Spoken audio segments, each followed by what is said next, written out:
question regarding chapter number 1? You can ask. अगर कोई question नहीं है तो फिर हम मूव करते हैं चैप्टर नंबर 2 की तरफ. यस नवाज. नो सर कोई क्वेश्चन नहीं सर. आपने मुझे वो ईमेल की थी. हाँ जी. वो मैंने बना लिया है अपना. एडमोडो पे बना लिया. चले ठीक हो गया. That's good. ठीक हो गया बेटा. जी. अच्छा बाकी सारे स्टूडेंट्स जो हैं उन्होंने बेटा आपने एडमोडो पे क्लास ज्वाइन करनी होगी. क्लास 10 के नाम से वहाँ पे यानी कि एक होगा इनवाइट होगा आपके लिए. आपने उसको ज्वाइन करना है. ठीक हो गया. आपका टेस्ट सारा जो है शॉर्ट क्वेश्चन एमसीक्यूज जो भी है वो आपका वहाँ पे हुआ करेगा एडमोडो पे. ठीक हो गया. आप एडमोडो पे. यस बेटा. सर वेडनेसडे को टेस्ट ले लीजिएगा. नेक्स्ट वेडनेसडे को. या श्योर. हाँ जी. Okay. What is the topic that we are going to discuss today? The topic is chapter number 2, data types and assignment, input and output statement. Okay, ji. Direct and indirect mode. The topic that we are going to discuss today is the direct and indirect mode. Acha. One thing you should keep in your mind, you need to download GW Basic. Okay, if you are using Windows XP, if you are using Windows 7, ठीक हो गया तो आपने download करना है GW basic.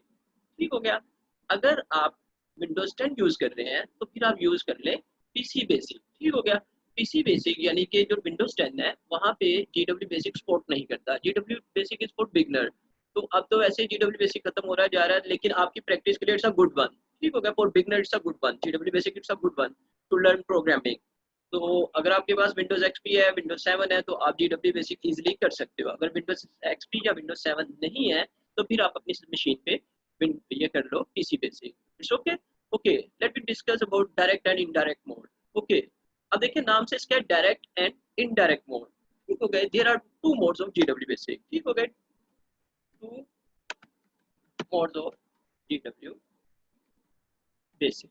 One is the direct mode and second one is the indirect mode. Okay आपने जो coding लिखनी है whatever coding you want to write you will use the GW basic editor. आपने GW बेसिक का editor use करके programming लिखनी है. अच्छा अब आप जैसे इसमें प्रोग्राम लिखोगे आपको क्या मिलेगा? आपको आउटपुट मिलेगी. इनपुट आउटपुट ये सारा आप इसी के अंदर करोगे. अब देखिए what is the direct mode. Direct mode अभी हम इसका प्रोग्राम भी करके देखते हैं फिर देखेंगे कि आउटपुट कैसे आती है. डायरेक्ट मोड यानी कि जैसे आप स्टेटमेंट लिखते हैं इट डिस्प्लेस आउटपुट.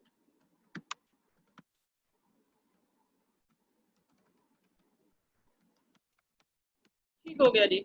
ये उसी वक्त आपको आउटपुट डिस्प्ले कर देता है जैसे आप स्टेटमेंट लिखते हैं और स्टेटमेंट लिखने के बाद एंटर करते हैं तो ये आपको आउटपुट डिस्प्ले कर देगा. अच्छा इनडायरेक्ट मोड में क्या होगा? Indirect mode is something different. Indirect mode something different. Indirect mode direct mode से डिफरेंट कैसे हो जाता है? इनडायरेक्ट मोड में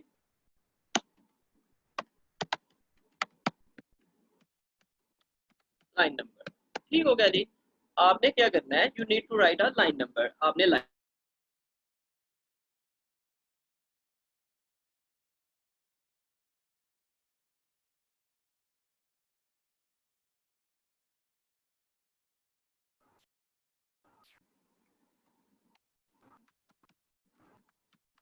डायरेक्ट मोड. ठीक हो गया जी. आउटपुट आनी है आपकी डायरेक्ट मोड में ही है. आपने जब भी प्रोग्राम एग्जीक्यूट करना है whenever you want to execute the program you need to move from indirect mode to direct mode. ठीक हो गया. और उसके साथ आपको to execute a statement you need to write run command run. ठीक हो गया जी. आपने run command लिखेंगे फिर आपका प्रोग्राम एग्जीक्यूट होता है. चलिए हम इसको देखते हैं यानी कि प्रैक्टिकली देखते हैं कि ये काम कैसे करेगा. लेट मी शेयर सकते हैं.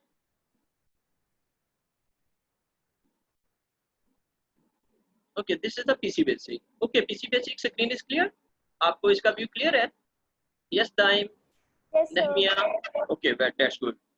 अब देखें. First, we are working in a direct mode. It's a direct mode. देखिए, you can see that there is no line number. ठीक हो गया. कोई statement नहीं है. It's a direct mode. अब direct mode में suppose that मैं लिखता हूँ print I love Pakistan. जैसे मैंने लिखा I love Pakistan. अब देखिए जैसे मैं प्रेस एंटर करता हूँ ये मुझे आउटपुट डिस्प्ले करवा देगा. अब देखिए कि इसका क्या मतलब है. प्रिंट यानी कि शो मी द आउटपुट यानी कि कौन सी आउटपुट स्टेटमेंट शो कर दो यानी कि जो स्टेटमेंट लिखी है डबल कोट में क्या लिखा? आई लव पाकिस्तान. मैं चाह रहा हूँ कि ये मुझे स्क्रीन पे डिस्प्ले करवा दो. मैंने जैसे एंटर किया आउटपुट क्या आ गई? I love Pakistan. It's a direct mode. अब देखिए मैंने लिखा प्रिंट 29 प्लस 80 प्लस 20। मैंने जैसे एंटर किया आपको आउटपुट मिल गई 129।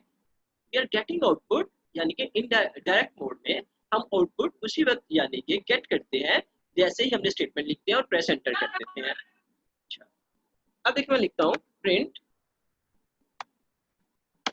आई लव पाकिस्तान। अब जैसे मैं एंटर करता हूँ, अब मुझे वो क्या दे रहा है, मुझे वो सिंटैक्स एरर दे रहा है। क्यों सिंटैक्स एरर दे रहा है? जी मैंने आपको बताया था, सिंटैक्स एरर के बारे में बताया था कि हमने रूल्स फॉलो नहीं किए। द रूल्स हम फर्दर जो है इसके बारे में रूल्स भी देखेंगे कि what are the rules to write a program. ठीक हो गया, what are the rules to write a statement. ठीक हो गया। अब इसके रूल क्या है, जब भी आपने स्टेटमेंट प्रिंट करवानी है बिल्कुल एज इट, तो फिर आपने इसको क्या लिखना है, स्टेटमेंट को डबल कोट में लिखना है। ऊपर you can see that I have written this statement in a double quote. जैसे मैंने लिखा आई लव पाकिस्तान, मुझे आउटपुट मिल गई I love Pakistan. Here I have, मैंने वो एंटर नहीं किए। ठीक हो गई, double quote is not mentioned. तो इसके बाद आपको क्या मिल गया, सिंटैक्स एरर मिल गया because I didn't follow the rule.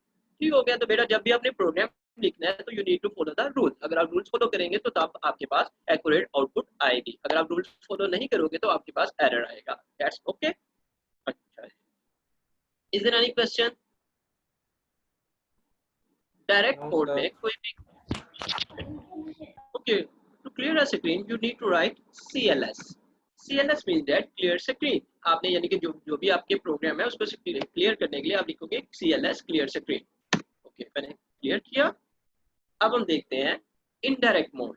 अब इनडायरेक्ट मोड में यानी कि आपको लाइन एक डिफाइन करनी पड़ेगी कि कौन सी लाइन से मेरा प्रोग्राम स्टार्ट हो रहा है। ठीक हो गया जी। अब मैंने लिखा AUTO ऑटो। ठीक है, इनडायरेक्ट मोड में you need to write auto to move from direct mode to indirect mode. आपने क्या लिखना है, ऑटो लिखना है डायरेक्ट से इनडायरेक्ट मोड में आने के लिए। यानी कि ये डिफाइन करेगा no user is moving toward indirect mode. Sir इसका डिफॉल्ट मोड क्या होता है? जी जी जी, इसका हाँ डिफॉल्ट डिफॉल्ट, मोड हाँ जी डिफॉल्ट मोड जो इसका होता है वो डायरेक्ट मोड जो होता है। देखिए जैसे मैंने GW बेसिक स्टार्ट किया था, there was no line number, तो ठीक है वो डायरेक्ट मोड होता है। ठीक हो गया, जो डिफॉल्ट होता है वो डायरेक्ट मोड होता है। तो डायरेक्ट मोड से जब आपने इनडायरेक्ट में आना है तो you need to write auto. ठीक हो गया, ऑटो लिख दिया। अब मैंने प्रेस किया एंटर। ठीक है, लाइन नंबर आ गया, लाइन नंबर 10। It's clear. अब देखिए इसको करके देखते हैं। मैंने लिखा प्रिंट आई लव पाकिस्तान।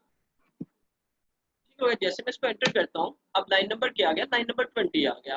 अब आउटपुट तो डिस्प्ले नहीं हुई, तो मैंने कहा था कि how to show the output. To show the output you need to move from indirect mode to direct mode. अब इनडायरेक्ट से आपने डायरेक्ट मोड में कैसे जाना है, you need to press control C। आपने कंट्रोल C प्रेस किया। अब देखो लाइन से बाहर आ गया।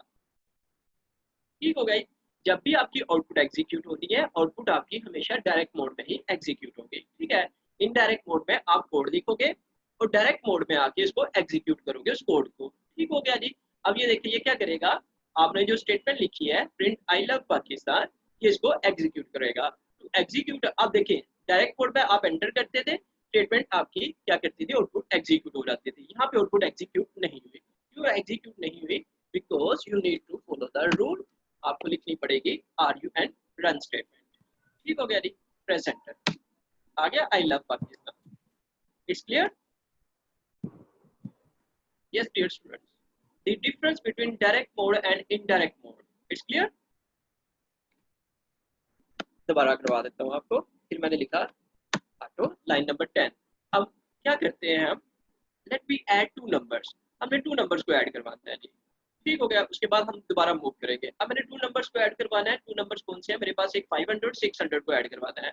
डायरेक्ट मोड में मैंने लिखा print 500 plus 600। I got the output. लेकिन यहाँ पे अगर मैंने आउटपुट चाहिए तो मैं क्या करूंगा, मुझे पूरी स्टेटमेंट लिखनी पड़ेगी। पूरी स्टेटमेंट के लिए मैंने लिखा a equal to 500. What does it by a equal to 500? It means that the value of a equal to 500. Okay, press enter. Okay. Now the next statement, what is the next statement? Okay, I am going to write b is equal to 600. Okay, what is the value of b? The value of b is equal to 600. अब मैंने क्या किया, मैंने लिखा c equal to a plus b. अब c क्या करेगा, c will get value from a and c will get value from b. ठीक हो गया, a से वैल्यू लेगा 500, b से वैल्यू लेगा 600। अब ए और बी से वैल्यू लेने के बाद इसको करवाएगा सम अप करवाने के बाद वो इसको स्टोर करवा देगा अपने पास, यानी कि ये वैल्यू अब ए और बी का सम जो है वो सी के पास स्टोर हो जाएगा। अब आप कौन सी वैल्यू को प्रिंट करवाना चाह रहे हो, ठीक हो गया, what value you want to get, if you want to get the answer of C you need to write print. हमने लिखा प्रिंट।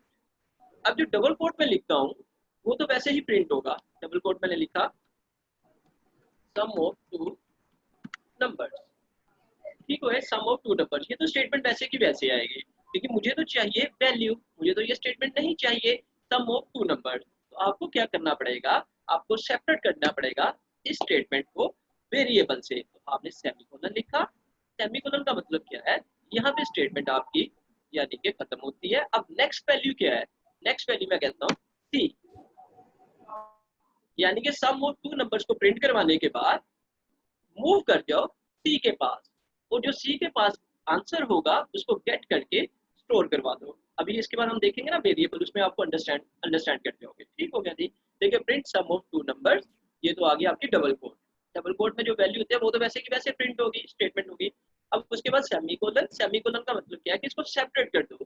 सेपरेट किया, कहाँ पे अस्सलाम सेपरेट वालेकुम किया, सर जी। दैट्स गुड यार अब्दुल। अच्छा बेटा, अब हमने क्या करना है, अब हमने सी से वैल्यू गेट करनी है। सी से वैल्यू गेट की, इसके बाद जाएंगे हम सी के पास जाएंगे, ठीक हो गया, एंटर किया। अब यहाँ पे हमने प्रोग्राम को एंड कर दिया। एंड करने के बाद अच्छा what is the short key to move from direct mode to indirect mode, control C. ठीक है। मैंने रोड स्टेटमेंट क्या बोल लिया है, हाँ, डायरेक्ट से भी इनडायरेक्ट में जाना है तो कंट्रोल सी, और इनडायरेक्ट से डायरेक्ट में भी जाना है तो कंट्रोल सी। अच्छा, how to execute the program, हम प्रोग्राम को कैसे एग्जीक्यूट करेंगे, बाय टाइपिंग RUN। अब देखिएगा कि आपके पास आउटपुट क्या आएगी, ठीक है, ये देखें print line number 40, look at line number 40, what is return sum of two numbers, sum of two numbers, ठीक है, ये तो वैसे का वैसे प्रिंट हो गया। अब see, instead of C it is printed 1100। अब देखिए हमने तो उसे पास किया सी, लेकिन उसने क्या प्रिंट करवा दिया, उसने प्रिंट करवा दिया 1100। ये कैसे हो गया, यस दाइम। सर वो सी की आपने वेरिएबल रखे हैं A+B, तो उन्होंने हाँ उसने जी, वो किया है, उससे वैल्यू गेट की है, ठीक हो गया जी, उसने उससे वैल्यू गेट कर ली और उसने आपको प्रिंट करवा दिया sum of two numbers 1100। Is it clear, is there any confusion regarding No, direct sir. Mode and indirect mode, okay that's clear, very good. अब हम देखते हैं no sir. Rules to declare a variable. हमने rules देखने हैं कि variable को हमने डिक्लेयर कैसे करना है, ठीक हो गया बेटा। Let me share screen. अच्छा, अब नेक्स्ट हमारे पास जो आएगा रूल्स टू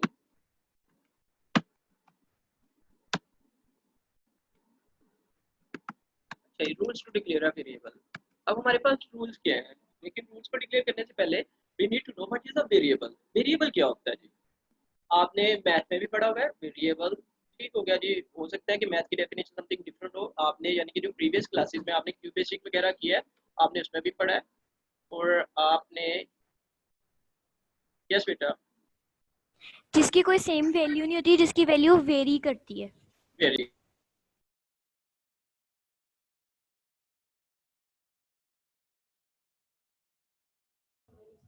सर किधर चले गए हैं, पता नहीं।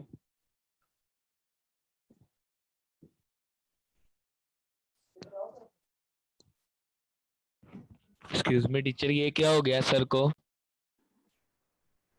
क्या हो गया दाइम बेटा, देखो दाइम, अब हमने क्या करना है, rules to declare a variable. Basically हमने जब भी कंप्यूटर में करना है तो हमने क्या करना है, वेरिएबल्स को क्या करना है, डिक्लेयर करना है। Why we are going to declare variable to store a value, ठीक हो गया। अब वेरिएबल क्या करेगा, वेरिएबल आपके पास जो कंप्यूटर है, कंप्यूटर के पास स्पेस होती है, स्पेस में क्या करेगा, आपकी वैल्यू को होल्ड कर लेगा, ठीक हो गया जी। आप जो भी वैल्यू स्टोर करोगे, सपोज दैट आपने किया, मैंने लिखा ए इक्वल टू 100। अब ये वेरिएबल क्या है, ए, ठीक हो गई। ए क्या करेगा, ए गेट करेगा वैल्यू 100। अब ये इस वैल्यू को गेट करके मेमोरी में स्पेस ले लेगा, यानी कि 100 के लिए। अब मेमोरी में कहीं पे किसी जगह पे किसी लोकेशन पे 100 के लिए स्पेस आ जाएगी, जिसको क्या करेगा ए जो है वो होल्ड कर लेगा। देखिए जैसे हमने इसमें प्रिंट करवाया था, तो उसने क्या किया, उस मेमोरी की उस लोकेशन पे जाएगा, उससे वैल्यू गेट करके यानी कि फिर लाके उसी लोकेशन पे जिसको आपकी रिक्वायर्ड लोकेशन है उस पे लाके प्रिंट करवा देगा। ठीक हो गया जी। अब देखिए मैंने लिखा b इज इक्वल टू 500। अब वो क्या करेगा, b के पास जाएगा और b जो है वो मेमोरी की लोकेशन पे जाके स्पेस जो है वो ऑक्यूपाई कर लेगी 500 के लिए। ठीक हो गया जी। Is there any question? यहाँ पे कोई क्वेश्चन नहीं होना चाहिए। ठीक हो गया जी। मैथ में भी आप ऐसे ही करते हो ना, a equal to 500, b is equal to this. ठीक हो गया जी। अब देखें rule to declare a variable. अब बेटा आपने हमेशा याद रखना है इन GW बेसिक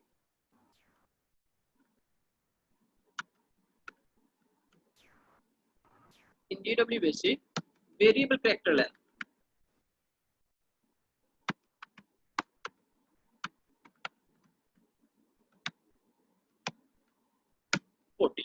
ठीक हो गया जी। इसमें जो वेरिएबल की कैरेक्टर लेंथ आएगी वो 40 होनी चाहिए। 40 कैरेक्टर तक आप कोई भी वेरिएबल रख सकते हो। अब देखें a is equal to 20, it's a variable. ठीक हो गया। A B is equal to 40, it's a variable. A B C is equal to 400। अच्छा ए बी सी मैंने डिक्लेयर किया, A B C means that there are 3 variables. ऐसा ही है ना दाइमन नहमिया? ठीक हो गया जी Rahman. A B C equal to 400, तो इसका क्या यस सर। मतलब है, ये 3 वेरिएबल्स हो गए। देखो ए अलग से वेरिएबल है, बी अलग से वेरिएबल है, सी अलग से वेरिएबल है। ऐसा ही है? यस बेटा नहमिया? अच्छा दाइम? अच्छा ऐसा ही है बेटा। आप इसको अगर पढ़ते variable character length equal to 40, तो यहाँ पे तो 3 कैरेक्टर हैं, तो ये 3 वेरिएबल कैसे हो गए? ये तो एक ही वेरिएबल है ना। अगर 40 कैरेक्टर तक भी आएंगे तो वो एक ही वेरिएबल कंसीडर होगा। ठीक हो गया। These are not 3 variable, it's a single variable. A B C is a variable. ठीक हो गया, नॉट 3 वेरिएबल्स। अब मैं लिख देता हूँ A B C D E F G H equal to 60। तो A B C D F G H यानी कि इसके जो रेंज है वो 40 कैरेक्टर के अंदर आती है। इट्स रेंज इज 40 कैरेक्टर, तो it's means that A B C D F G H it's a variable. ठीक हो गया। अगर मैं लिख देता हूँ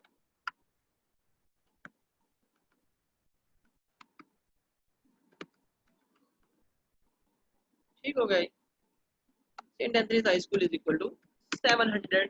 अब ये सेंट एंथनीज हाई स्कूल अगर इसकी रेंज जो है वो 40 कैरेक्टर के अंदर आएगी तो इट्स अ वेरिएबल, ये सिंगल वेरिएबल है। ठीक हो गया। ये मल्टी वेरिएबल नहीं, ये सिंगल वेरिएबल होगा। ठीक हो गया जी। Is there any question? No question बेटा। अच्छा one thing you should keep in your mind, variable की कैरेक्टर लेंथ देखो हमने क्या रखनी है, हमेशा याद रखना कि वेरिएबल की character length, let me check question. Okay clear. अब वेरिएबल की जो कैरेक्टर लेंथ है वो तो ठीक है 40 तक होगी, लेकिन आपने हमेशा जो भी प्रोग्राम कर रहे हो आपने उसके अकॉर्डिंग वेरिएबल डिजाइन करने हैं, उसके अकॉर्डिंग वेरिएबल रखने हैं। देखो suppose that we are going to add 2 number, तो अगर आप लिख लेते हो num1 इक्वल टू 900, मैं लिख देता हूँ num2 इक्वल टू 500। देखिए अब ये अंडरस्टैंड हम कर लेंगे कि num1 और num2 यानी कि अंडरस्टैंड है to we are going to add 2 values, num1 की वैल्यू और num2 की वैल्यू को ऐड करना चाह रहे हैं। लेकिन देखिए जब आप इसको कॉल करेंगे तो ये आपके माइंड में स्टोर होगा num1 okay num2 it's understand. ठीक है, वी कैन अंडरस्टैंड इट। अब देखिए अगर आप लिख लेते हैं ए बी सी जे के एच एल, लेकिन जब आपने उसको कॉल करना है ठीक है सम अप करवाते हुए, तो अगर वो वेरिएबल मिसमैच हो गए तो आपके पास आउटपुट नहीं आएगी।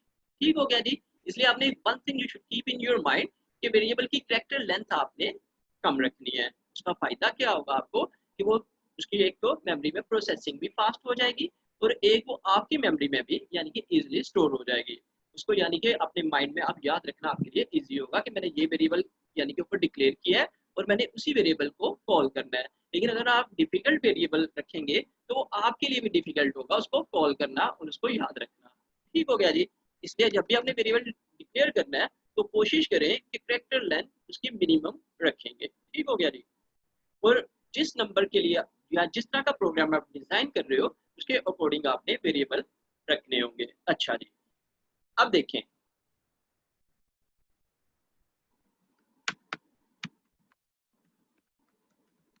वेरिएबल के जब भी आप डिक्लेयर करते हो वेरिएबल में स्पेस अलो नहीं होती। ठीक हो गया जी।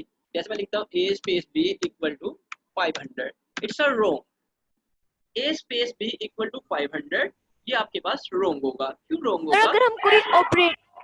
अगर हम कोई ऑपरेटर लगाते हैं तो वो अलाउ है? हाँ वो भी बताता हूँ आपको। स्पेशल कैरेक्टर वो अलाउ नहीं होंगे या रिजर्व वर्ड वो अलाउ नहीं होते। ठीक हो गया जी। ठीक हो, हाँ वो मैं कैसे बताता हूँ वो भी बताता हूँ आपको। स्पेशल कैरेक्टर अलाउ नहीं होते स्टार्टिंग में जब आप लिखोगे। ठीक हो गया। लेकिन आपका जो भी प्रोग्राम है वो अभी आपको बताता हूँ वो हमेशा अल्फाबेट से स्टार्ट होना चाहिए, ना न्यूमेरिक वैल्यू से, ना स्पेशल कैरेक्टर से, ना ऑपरेटर से। ठीक हो गया जी। ये आपने, और ना ही रिजर्व वर्ड से। रिजर्व वर्ड के बारे में आपको बताता हूँ मैं। a space b equal to 500 it's a wrong one. क्यों रॉन्ग वन है? Because space not allowed, space allow नहीं होगी इसके दरमियान। ठीक हो गया।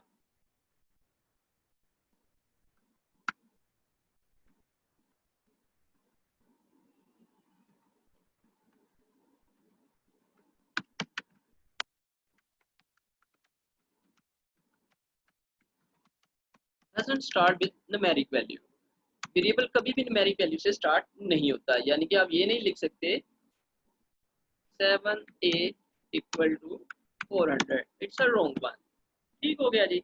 कभी भी आपने ये नहीं लिखना कि जी 7a इक्वल टू रॉन्ग, यानी कि इसके साथ, या आप लिख सकते हो प्लस a इक्वल टू 400, ये भी आपके पास रॉन्ग होगा। आपने वेरिएबल को कभी भी, यानी कि न्यूमेरिक वैल्यू से, या आपने कभी भी वेरिएबल को ऑपरेटर से स्टार्ट नहीं करना। ठीक हो गया। वो मेमोरी में स्पेस रिजर्व नहीं करेगा। Is there any question? No question? Sir हम ऐसे तो कर सकते हैं ना, जैसे a plus B is equal to 400, कि नहीं? नहीं कर सकते। a प्लस अच्छा बी ऐसे आप कह सकते हैं a plus B is equal to 400। जी सर। a प्लस बी यानी कि उसको क्या आप कर रहे हो कि a और b को ऐड करके 400 स्टोर करवा दो। हाँ हो सकता है a प्लस बी हो सकता है, लेकिन वो सम स्पेसिफिक कंडीशन में होगा, उसको भी हम चेक करेंगे कि इन स्पेसिफिक कंडीशन पे a plus B is equal to 400 आएगा। ठीक हो गया जी। वो भी हम देख लेंगे, डोंट वरी अबाउट दिस। जब हम, यानी कि आगे नेक्स्ट हमने यही प्रोग्राम करने हैं, और प्रोग्राम में हमने देखना है कि, अब देखिए कि बाकी स्टूडेंट्स आज भी नहीं आए तो दैट्स ओके। अच्छा अब आपने क्या करना है, reserve word not allowed.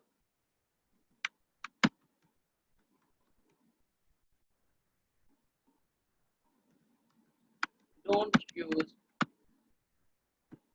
Reserve word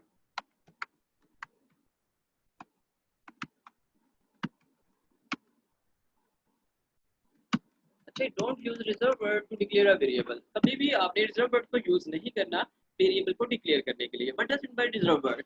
reserve word means that, जैसे मैं लिख देता हूं print equal to 200। Print is a reserve word, यानी कि उसका लाइब्रेरी में पहले ही, यानी कि पढ़ा हुआ है, फंक्शन पढ़ा हुआ है, उसने आउटपुट डिस्प्ले करवानी है। अब मैं अगर लिख देता हूं print equal to 200, it's a wrong one. Why it's a wrong one? Because print is a reserve word. अगर मैं लिख देता हूं if equal to 400, it's a wrong, because if is a reserve word। अगर मैं लिख देता हूँ input equal to 400, it's wrong because it's a reserve word। ठीक हो गया जी। यहाँ पे कोई क्वेश्चन हो? नो?